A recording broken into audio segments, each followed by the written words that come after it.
Cuando quiere, comienza. Dale.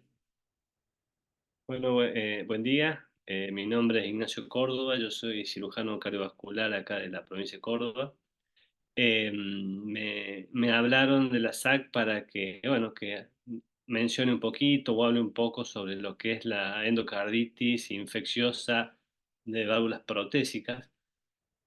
Acá tienen dos fotos. Del lado izquierdo de la pantalla ven una foto de una válvula biológica. Está en una válvula que se sacó, incluso hasta se ven los puntos con los que se había fijado a nivel del anillo aórtico y se ve cómo está prácticamente destruido los velos por una vegetación. Y del lado derecho vemos una válvula mecánica donde se ve, en este caso ahí se ve un trombo, pero había tenido dehiscencia del anillo de la sutura del implante de la válvula. Con respecto como para empezar un poco con respecto a la epidemiología, la endocarditis de válvula protésica representa el 10 al 30% de todos los casos de endocarditis. En centros donde se opera mucho, no es despreciable el número. Uno a 3 de cada 10 de 10 pacientes con endocarditis son de válvulas protésicas. La mortalidad, como ven ahí, es del 20 al 40%. Obviamente eso varía de acuerdo al tipo de endocarditis, al germen, a la ubicación, a las características y a la complicación que puede haber tenido esta endocarditis. Con respecto a la incidencia, se menciona que es del 1 al 6% de todos los portadores de prótesis valvulares, biológicas, mecánicas y en cualquier posición. Y aunque puede ocurrir casi por igual tanto en prótesis biológicas como mecánicas, las manifestaciones anatomopatológicas y ecocardiográficas son diferentes. Ya lo vamos a ver, pero por ejemplo, una endocarditis de una válvula mecánica, generalmente, como los leaflet o las valvas son dos discos de una aleación metálica, no se suelen formar vegetaciones ahí, pero sí puede haber dehiscencia de la sutura y la válvula se desprende en algún sector. Con respecto a las válvulas biológicas, lo que suele presentarse es algún daño estructural de las valvas, y puede provocar ruptura o formación de vegetación. Para dividir un poco de acuerdo a estas endocarditis protésicas, podemos diferenciar básicamente dos grandes grupos. Uno que es la endocarditis protésica precoz, que es la que se produce en el primer año de vida. Esta endocarditis está relacionada sobre todo a lo que es el periodo perioperatorio, ya sea el paciente cuando va a operarse de una válvula, el- la inducción de anestesia, la colocación de catéteres, la cirugía en sí misma, es decir, contaminación del campo quirúrgico, contaminación de la prótesis, o en el postoperatorio, en el manejo en terapia o en piso, ya sea desde vías centrales, vías periféricas hasta sondas vesicales. Eso suele provocarse durante este periodo. Y la endocarditis protésica tardía generalmente ocurre después del primer año, que es como si fuese una endocarditis en válvula nativa, no hay mucha diferencia. Sí hay que señalar que como diferencia importante es el perfil microbiológico. Las endocarditis protésica precoz están relacionadas con lo que vimos, con los cuidados postoperatorios, en donde encontramos sobre todo estafilococos, estafilococo curvace negativo o aureus, bacilos gram negativos, y en pacientes que están internados hace mucho tiempo, bueno, pueden aparecer hongos y otros gérmenes. Con respecto a la endocarditis protésica tardía, que como dijimos es después del primer año, están todos los gérmenes que afectan habitualmente a cualquier persona que tiene una endocarditis de novo o en una endocarditis protésica. No vamos a poner a hablar de artículos en general, sí, pero por lo menos decirle, este es un artículo que se publica de 28 centros, 28 países, 61 centros, entre el año 2000 y 2005, con endocarditis de válvula protésica. donde menciona, entre muchas cosas, si quieren lo pueden ver, es un artículo de Llama del 2007, donde importante se puede ver es que las endocardititis protésicas asociados al postoperatorio o a los cuidados postoperatorios se presentó casi en el 37% de los casos de endocarditis, de los que fueron en el primer año. Y muestra que la mayoría de las endocarditis precoces, que es durante el primer año, se presenta a los 60 días del postoperatorio. Con respecto al diagnóstico, hablar, bueno, esto ya lo deben haber visto en endocarditis nativa, el diagnóstico se hace a través de los criterios de Duke modificados, que tenemos los criterios mayores, los criterios menores, los mayores son los hemocultivos o la evidencia de alguna afección cardíaca por ecocardiograma o puede ser por PET o por cualquier otro estudio de imágenes donde se pueden ver lo que sean abscesos, fístulas, dehiscencia de sutura, perforación de válvulas en válvulas biológicas y obviamente vegetación. Y después los criterios menores, que son los pacientes que tienen predisposición a esto, que ya sea por cardiopatías congénitas, pacientes que tengan uso que sean adictos a drogas endovenosas, que tengan también una prótesis valvular con fiebre, los fenómenos vasculares, fenómenos inmunológicos, bueno, todo lo que ustedes conocen con respecto al diagnóstico. De las imágenes, básicamente tenemos lo que es el eco transtorácico, transesofágico, se puede hacer la TAC multicorte o se puede hacer el PET, la tomografía por emisión de positrones. Son los estudios que habitualmente se usan. Obviamente varía de acuerdo a la accesibilidad que tenga del centro de tener diferentes estudios, los costos, la dependencia o no de un operador, las complicaciones que puede tener, o ya sea a nivel renal como la administración de contrastes como nefrotóxicos, y obviamente la sensibilidad y especificidad va variando en estos estudios, ¿no? Con esto lo que básicamente se hace es evaluar las alteraciones estructurales que tiene la válvula, ya sea que tenga una vegetación, como dijimos, un absceso, perivalvular, la formación de pseudoneurismas o fístulas, la perforación de válvulas y la dehiscencia. Y obviamente las consecuencias hemodinámicas que esto lleva a la insuficiencia valvular, insuficiencia cardíaca y demás. Dentro de estos estudios, en los últimos 10 años aproximadamente, se está usando mucho lo que es la tomografía por emisión de positrones.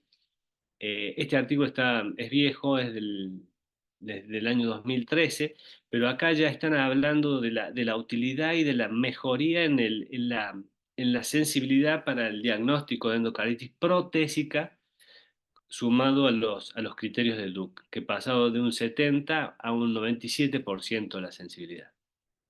Obviamente siempre asociado a los parámetros clínicos, microbiológicos y ecocardiográficos, ¿no? Esa sensibilidad. Acá pueden ver dos imágenes, una al lado izquierdo y otra al lado derecho. En el lado izquierdo donde vemos un marcapasos con catéter, donde se ve la captación eh, para hacer el diagnóstico o para ayudarnos al diagnóstico de una endocarditis de un dispositivo. Y del lado derecho vemos si pueden ver, es una válvula mecánica porque se ve que tienen las dos leaflet o las dos hojas, se ven de ese color porque es una lesión de carbón pirolítico, es un metal que no tiene desgaste y se ve cómo tiene realce alrededor de lo que es la válvula, entre la válvula y el anillo aórtico, que es generalmente donde asientan en válvulas mecánicas y provoca lo que es como la ruptura o sea, el despegamiento de una porción del anillo aórtico con la válvula y eso es la dehiscencia que provoca, bueno, la insuficiencia aórtica, mitral o lo que fuere severa. Hay cosas para saber que es muy importante, sobre todo que está en ese artículo que les mostré sobre falsos positivos, casos de falsos positivos. Uno de esos es el postoperatorio de cirugía temprana. Eso generalmente en los primeros 60 días de la cirugía se recomienda o tener en mente que puede dar que puede dar positivo sin tener endocarditis, la trombosis protésica y otra cosa que los cirujanos utilizamos, sobre todo cuando son ya reoperaciones o varias cirugías, son los adhesivos biológicos, lo que llamamos la cola biológica, que esto genera falsos positivos. Y hay casos de falsos negativos en pacientes que ya empezaron con tratamiento antibiótico, puede dar un falso negativo.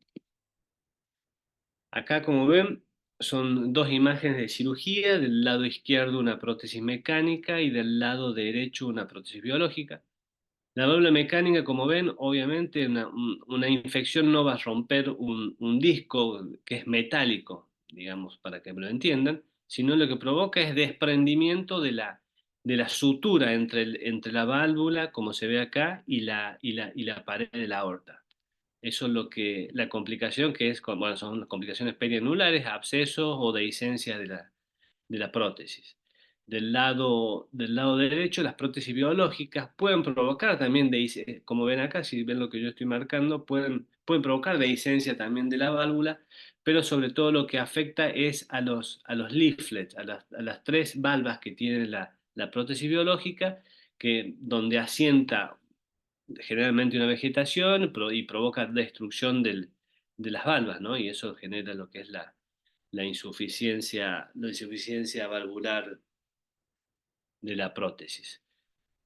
Otra manifestación, esto es un poco complicado, pero otra manifestación anatómica, como dice acá, y ecocardiográfica específica de las prótesis biológicas, es lo que se llama como valvulitis. ¿Qué es esto? Esto es un engrosamiento que se ve en los leaflets de la válvula, sin ser una vegetación, sino engrosamientos de los leaflets, que se presenta en las endocarditis protésicas en un contexto, como dice ahí, de microorganismos poco virulentos.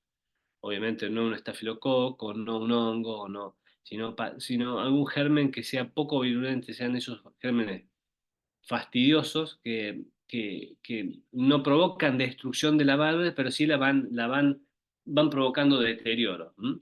Es un endocarditis.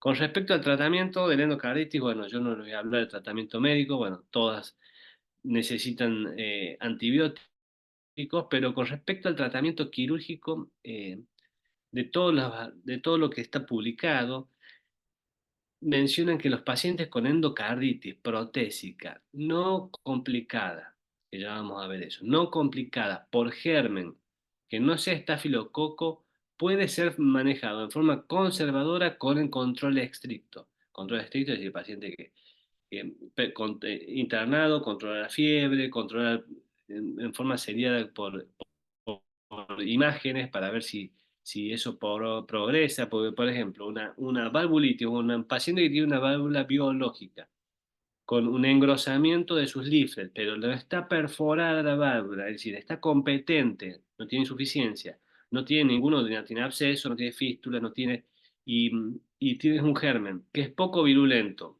y es sensible al esquema antibiótico, se comienza con el esquema antibiótico y responde a eso, uno puede ir con un control estricto, podemos ir viendo la evolución y que no necesite cirugía. Pero en más del 70% de los casos va a ser necesaria una cirugía para una erradicación definitiva de la infección. Y en la gran mayoría de los pacientes con endocarditis protésica precoz va a requerir cirugía. Con respecto a estas indicaciones de cirugía, cuando no es una endocarditis complicada, la indicación de cirugía es muy similar a lo que es la endocarditis de válvula nativa, donde tenemos los criterios hemodinámicos, los criterios infecciosos y los criterios para prevención de embolia. Siempre la indicación de la cirugía hay que evaluar la condición específica del paciente. Como vimos recién, insuficiencia cardíaca, infección no controlada y prevención de embolia. Indicación, obviamente, varía la clase y la evidencia de acuerdo a emergencia, urgencia y a las características del problema. Una insuficiencia cardíaca en una prótesis biológica o mecánica, ya sea por ruptura o por trombosis, y eso genera un shock cardiogénico, o en edema agudo pulmón refractario al tratamiento médico, es una emergencia, uno, como dice ahí, clase 1, uno ve. Otro caso es una endocarditis protésica también que genere eso, pero bueno, no genera intolerancia, pero no está un paciente chocado, también una cirugía de urgencia, infección no controlada, cuando tenemos infecciones que sean por estafilococo, hongo, por ejemplo, pacientes que tengan complicaciones locales como abscesos, pseudoneurismas, fístulas, esos también tienen obviamente indicación de cirugía de urgencia. Y la prevención de embolia es cuando tenemos una endocarditis en una válvula protésica de más de 10 milímetros, pero ya ha tenido uno o más episodios de alguna embolia, ya sea cerebral o, o esplécnica o en otro territorio, o pacientes con endocarditis de vegetaciones de mayor tamaño, también tiene indicación de cirugía urgente.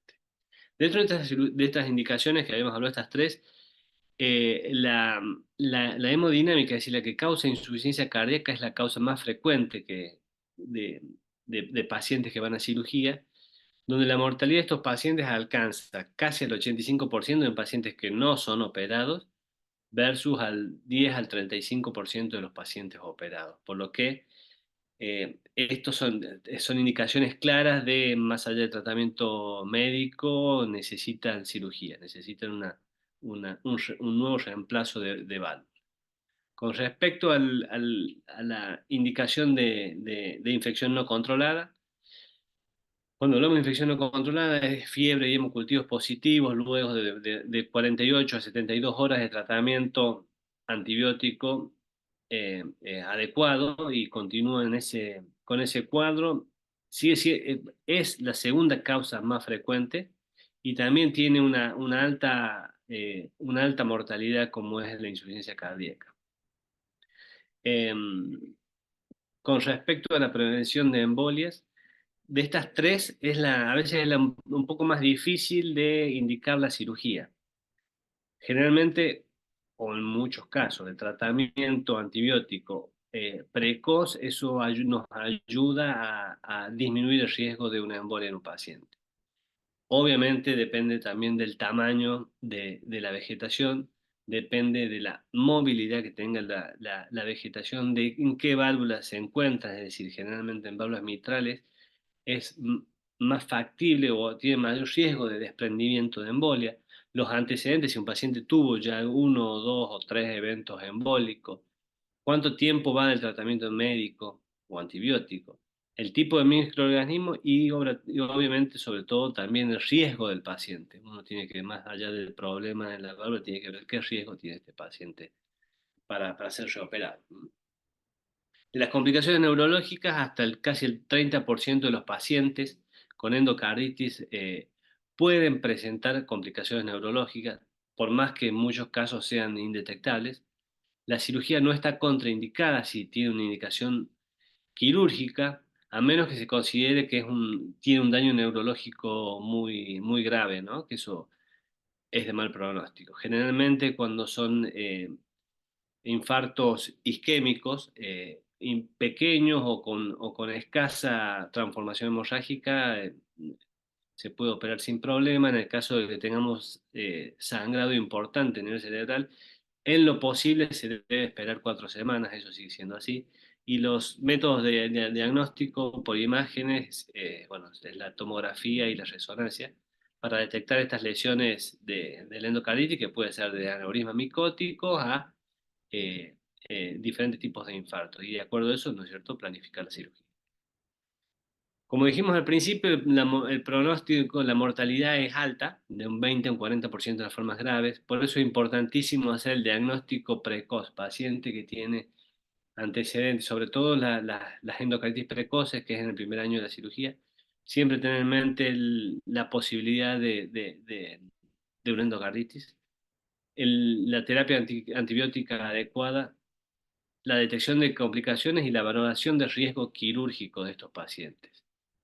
Eso nos tiene que llevar a tomar la decisión y en el caso de decidir hacer el diagnóstico, la cirugía temprana. Siempre, como pongo ahí, contemplar el riesgo sumado, el riesgo quirúrgico, ¿no? Ya de un paciente con una endocarditis, con insuficiencia cardíaca, en shock cardiogénico o con algún evento neurológico, siempre uno tiene que sumarle el riesgo de la reoperación, que en muchos casos puede ser una, dos, puede ser reoperación de un paciente que no solamente se le haya cambiado en su primera cirugía la válvula, sino le hayan hecho bypasses coronarios, lo que significa el procedimiento de reoperación que tiene una mortalidad en algunos casos que puede llegar a subir, aumentar un 5%, ¿no? Y el debridamiento de todo el tejido infectado, porque sacar una válvula nativa es mucho más sensible que desprender, sacar todos los puntos que se dieron en una válvula protésica y es un procedimiento complejo, no es de todos los días, tampoco es que se hace una vez por año, pero es un procedimiento complejo. Y otro tema es el tema de la elección de la prótesis. Acá como ven, esto es una foto de una cirugía, una reoperación de una válvula, de una endocarditis de válvula aórtica. ¿Mm? Vuelvo atrás, acá con lo que ven es hielo se le pone para proteger al corazón durante la circulación intracorpórea, para mantener la temperatura baja, disminuir el consumo de oxígeno del músculo miocárdico. Acá es la misma foto, se ve el todo grueso, todo inflamado. Bueno, en realidad eso también es mucho que tiene que ver porque es una reoperación. Después de una primera cirugía se forma todo un tejido fibroso cicatrizal y eso es lo que se ve. Pero acá vemos la vegetación en la valva coronariana izquierda. Acá está el ostium de la valva coronaria izquierda y acá está el de la valva de la coronaria derecha. Acá está el ostium de la coronaria derecha. Esto es la prótesis con todos los puntos que uno tiene que sacar eh, para la cirugía. Otra cosa, como se ve acá, es el desprendimiento de la válvula. ¿M? Se desprende del sitio donde está sesos, como se ven acá. Acá metemos una, una espátula para ver cómo se despega y el absceso que se forma en la pared de la aorta. Eso obviamente lleva a hacer una cirugía muchísimo más compleja que una primera cirugía. Con respecto a qué prótesis elegir, bueno, seguramente esto lo habrán visto en otros temas, pero bueno, si no, para bueno, comentarles que hay tipos de válvulas mecánicas, como ven acá, donde tenemos el pollerín, esto que se ve blanco, que es de Dacron, es donde nosotros pasamos los puntos para fijar la prótesis, y tenemos un anillo que es un carbón pirolítico, es una aleación metálica, que, bueno, como decía, que no tiene desgaste, y estos son dos discos que se abren y que se cierran durante la sístole y diástole cardíaca, ¿no? Para el paso de la sangre. Las válvulas biológicas son de diferentes tipos, pero son válvulas biológicas que pueden ser con sutura o sin sutura. Generalmente sin sutura son para casos donde necesitamos un periodo de clampeo o de circulación intracorpórea que sea menor. Se pueden utilizar este tipo de prótesis que son sin colocación de puntos, o las prótesis biológicas estándar de pericardio bovino o porcino. Otro tipo de prótesis que seguramente las conocen o las habrán sentido nombrar, yo les muestro lo que son los dibujos. Esta es una prótesis que se llama Freestyle, que es la raíz de la aorta del cerdo. Acá pueden ver que tienen ligadas los dos ostium de las coronarias del cerdo, la coronaria derecha y la coronaria izquierda. Esto se utiliza para reemplazar no solamente la válvula, sino la primera porción de la aorta ascendente. Se puede utilizar como tipo ven en cirugías estándares, como puede ser un vental biológico, o se puede utilizar también en pacientes con endocarditis, donde hubo un daño también en la pared de la aorta. Y tenemos lo que es de este otro lado, del lado derecho, vemos un homoinjerto cadavérico, que son los comúnmente llamados homógrafos. Son menos usados, con algunos resultados inconsistentes, es decir, son menos usados sobre todo en países como el nuestro. Estos homoinjertos, ¿cómo se obtienen? Pacientes que tienen muerte cerebral, que son candidatos para donar órganos, pero en un caso que no sea un corazón viable, pero sí el hígado, los riñones, va a un equipo donde lo que en vez de sacar el corazón, lo que saca es, bueno, también saca el corazón, pero saca la primera porción de la aorta. Eso se manda Actualmente está en el Hospital Garraham y no sé si fundaciones tienen banco de homo injertos, pero por ejemplo acá en Córdoba o en el interior del país no hay banco de homo injertos. Entonces, si nosotros queremos utilizar un homo injerto, tenemos que hacerlo, tenemos que pedirlo a Buenos Aires que tengan el diámetro que nosotros necesitamos. Ellos lo mandan por, por avión o a veces por colectivo, obviamente criopreservado. Nosotros los recibimos, preparamos, es decir, es muy complejo la logística y es complejo también la utilización. No es lo mismo, no tiene la misma demanda técnica utilizar un homo injerto que utilizar una prótesis, ya sea un freestyle como ven acá o una prótesis mecánica o biológica estándar. Tienen una mayor complejidad y se ve, muchos trabajos donde al principio se creía que eran muy resistentes a la infección, pero bueno, básicamente no resultó ser tan así y sí lo que sirve es para cuando tenemos compromiso de la válvula aórtica y también de la válvula anterior de la mitral, porque esto viene con más tejido y podemos reemplazar la valva anterior de la mitral, la válvula aórtica, la aorta ascendente, es un tejido, pero como les digo, no es fácil tener disponibilidad de estos homoinjertos. Esto para mostrarle dos o tres artículos, no le voy a poner a hablar de los artículos, pero por ejemplo este está publicado en la Circulation, es un estudio sueco donde incluyeron del 95 al 2012 pacientes que fueron a reemplazo de válvulas biológicas y mecánicas. Incluyeron, como ven ahí, 26.500 pacientes, de los cuales el 62 fueron a reemplazo de válvula biológica y 38 mecánica. Obviamente los pacientes con prótesis biológicas eran de mayor edad, 74 versus 61, es decir, de diferencia importante y obviamente mayor conmovilidad. Ambos grupos tuvieron un follow-up de 6 años, el promedio, de los cuales de esos 26.000 pacientes, 940, es decir, el 3.5, fueron hospitalizados por nueva endocarditis, es decir, es más o menos el porcentaje de que estamos hablando de endocarditis de válvula protésica. Y muestra este artículo, si les es interesante, si quieren verlo, que el riesgo de endocarditis protésica fue superior en el primer año luego de la cirugía. Eso también lo que estábamos viendo. Y que también el riesgo fue mayor, pero no fue estadísticamente significativo, fue mayor en pacientes que recibieron reemplazo de prótesis biológica. Esto se cree que puede ser para el deterioro estructural que suelen tener con el paso de los años las válvulas biológicas. Bueno, es otro estudio que de la seguridad a largo tiempo y la efectividad de una válvula versus otras en pacientes con endocarditis. Un estudio incluyó 39, casi 40.000 pacientes entre 65 y 80 años. Válvulas biológicas y mecánicas, 24.400, 14.700, de 600 hospitales, 605.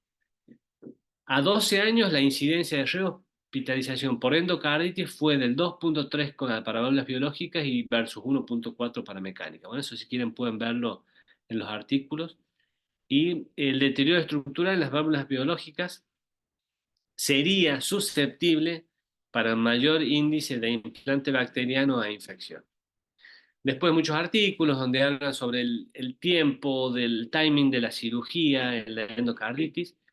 El primero es un review de 16 estudios que incluyen 8.100 pacientes, donde valoran cirugía precoz. Algunos de cirugía precoz las hablan como 48, 72 y algunos 7 días del diagnóstico que se vio, muestran que reduce la mortalidad hospitalaria en forma significativa, pero no mejora la sobrevida de los pacientes. Y con respecto a otro, el pronóstico de la endocarditis tratándolos con válvulas biológicas o mecánicas, estos es un review de 11 publicaciones con 10.700 pacientes con válvulas biológicas y mecánicas, válvulas aórticas. La recurrencia de endocarditis fue más frecuente en prótesis biológica, sin ser una diferencia significativa, y tampoco hubo diferencias en la causa de mortalidad global entre ambos pacientes en ambos pacientes con endocarditis de válvula protésica. Este artículo está muy bueno, que habla sobre el pronóstico de la endocarditis infecciosa tratado con válvulas biológicas o mecánicas o metaanálisis, que algunas cositas que le saqué como importantes, que los pacientes con endocarditis tienen mayor riesgo de recurrencia con una estimación de 1,3% por año. Es decir, pacientes que tuvieron endocarditis tienen mayor riesgo de repetir endocarditis. Y los estafilococos, el estafilococo aureus, es considerado como el factor de mayor riesgo de reinfección. Habla sobre también que la prótesis óptima sigue siendo un tema de debate, donde algunos dicen que válvulas mecánicas mejores que válvulas biológicas. Obviamente cada vez se utilizan menos válvulas mecánicas y cada vez más válvulas biológicas. Y que en casos donde tenemos una endocarditis, cuando tenemos absceso con destrucción de mucho tejido valvular y tejido cardíaco, pacientes que no pueden estar anticoagulados, el, el, el homógrafo o el homoinjerto sería beneficioso, aunque la degeneración estructural, lo complejo que ahora habíamos hablado de su obtención y la mayor demanda quirúrgica son los limitantes acá y en cualquier parte del mundo. Este es un artículo del registro INFEC, que está muy bueno, donde bueno, se habla sobre todo endocarditis. Un subanálisis muestra sobre la sobrevida y recurrencia de endocarditis en relación a la prótesis elegida en pacientes de 40 a 65 años, es decir, pacientes jóvenes. Este registro tiene de 4.365 pacientes diagnosticados y operados por endocarditis entre el 2000 y el 2021. De ese total, 550 pacientes, de esos 4.300, 550 pacientes con una edad entre 40 y 65 años. De estos 549, el 40, casi 49% recibieron prótesis mecánica y el 51% prótesis biológica. Y vieron que las prótesis mecánicas se asocian a una menor tasa de recurrencia cuando se compara con prótesis biológica. Eso habla de que ellos recurrencia de endocarditis con prótesis mecánica es mejor en pacientes entre 45 y 65 años. Otro, es ya mucho, pero bueno, otro es si los homógrafos, los homoinjertos, perdón, si los homoinjertos es superior a las prótesis convencionales, en el caso de endocarditis que involucra válvula aórtica, este es de un estudio de Boston de 304 pacientes mayores de 17 años que fueron operados de endocarditis y válvula aórtica entre el 2002 y el 2014. Los resultados, como ven ahí, son el homógrafo, cuando estamos hablando de homoinjerto, el xenograph y las prótesis biomecánicas. El xenograph ellos refieren a las prótesis biológicas estándares. ¿eh?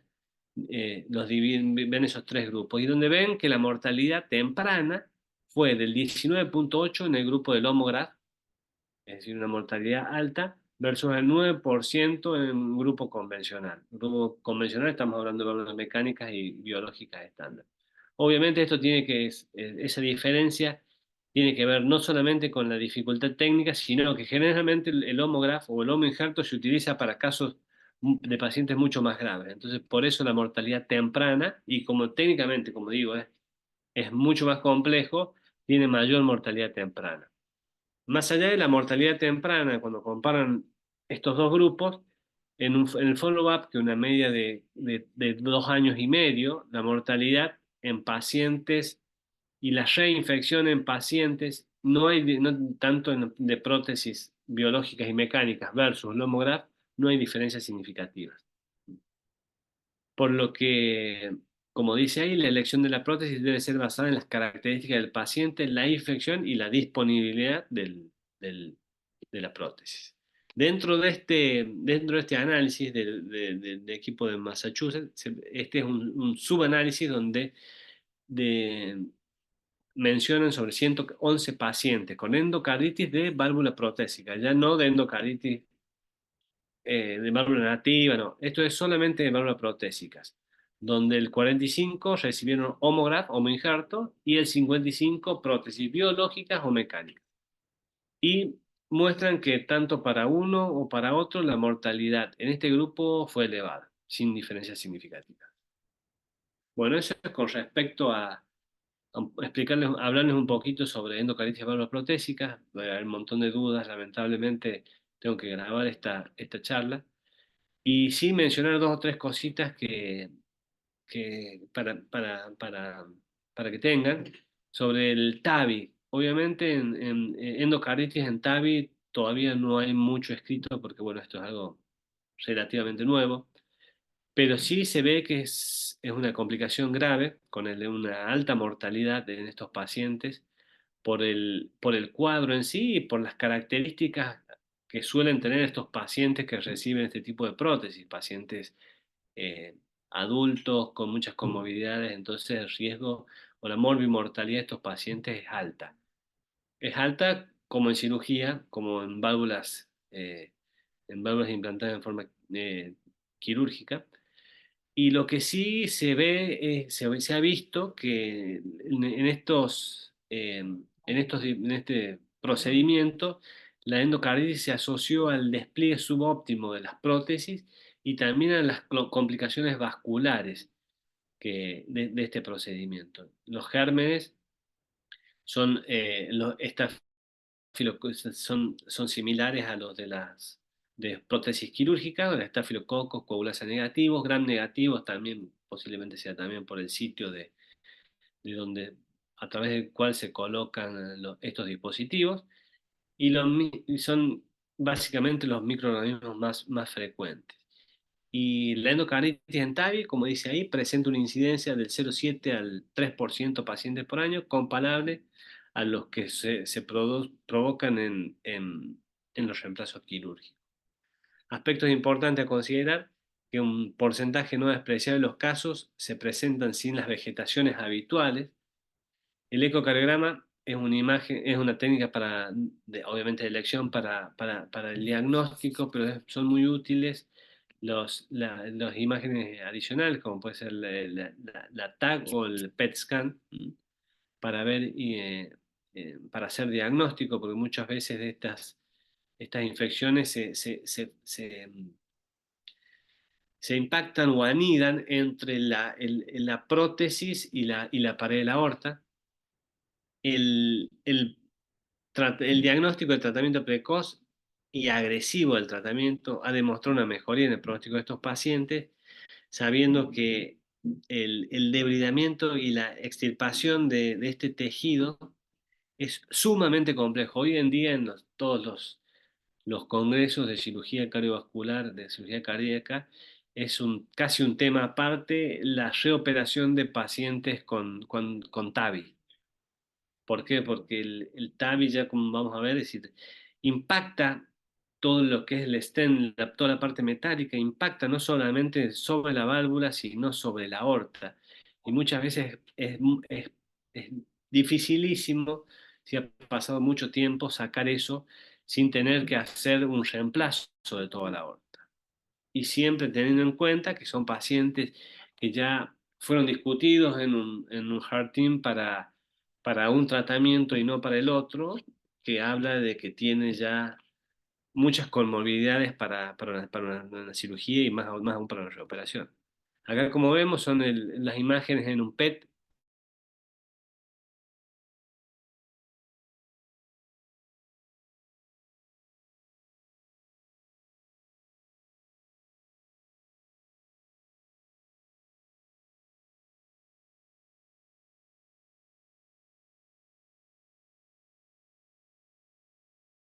Muy difícil sacar eh, estas prótesis en pacientes que ya llevan mucho tiempo, no es no en el postoperatorio temprano. Acá sí, Esto es una prótesis un paciente que reoperamos nosotros por sacar una válvula que a veces tenía una endocarditis precoz.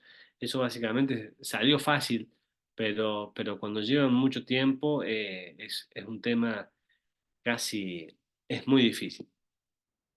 Con respecto a otra cosa, más allá del TAVI, tenemos los dispositivos careco-implantables, donde acá pueden ver pacientes que puedan tener una infección localizada del bolsillo. Está limitada solamente a la fuente, que puede ser aguda o puede ser crónica. Acá ya tenemos ya algo bastante más que crónico. La infección de los cables. Acá tenemos un cable de CDI donde tiene una vegetación en el cable que tuvimos que operarlo para sacar la vegetación y el cable infectado. Esto es una endocarditis tricuspidia, un paciente que tenía un cable de marcapasos, que el cable también lo sacamos, pero acá está solamente esta foto donde era una vegetación por hongos. Con respecto a estos dispositivos, los gérmenes identificados son similares a todas las endocarditis. El hematoma en el bolsillo, luego de la colocación, es el factor más importante o más implicado en la infección, por lo que siempre se dice que hay que tener principal atención en hacer bien hemostasia para no tener un hematoma. Otro factor también de riesgo es la reapertura para cuando hay que reposicionar un cable o tenemos que cambiar la batería. También la forma de diagnóstico es igual a todo el tipo de endocarditis, ya sea de valvular protésica o de dispositivo. Es importante en este caso hacer radiografía de tórax y tomografía para evaluar impactos pulmonares y obviamente el tratamiento es la remoción completa del dispositivo y el tratamiento antibiótico evaluando el resto del paciente. Otras consideraciones de estos dispositivos para el desplante, en pacientes que van a cirugía por una endocarditis del lado derecho, siempre considerar sacar cables del lado izquierdo. En caso de no tener imagen de vegetación, pero persistencia de hemocultivos o con bacteriemias, luego el tratamiento adecuado también hay que considerar el explante del dispositivo. La extracción percutánea se hace en centros con experiencia y siempre con cirugía de backup. Cuando la cirugía, cuando la vegetación es más de 20 milímetros o hay una afección valvular, eh, tiene que ir a cirugía y el reimplante se debe hacer en sitio diferente a la subclavia, es decir, contralateral, o puede ser epicárdicos o subcutáneos, como se colocan actualmente. Bueno, muchas gracias, eso es todo.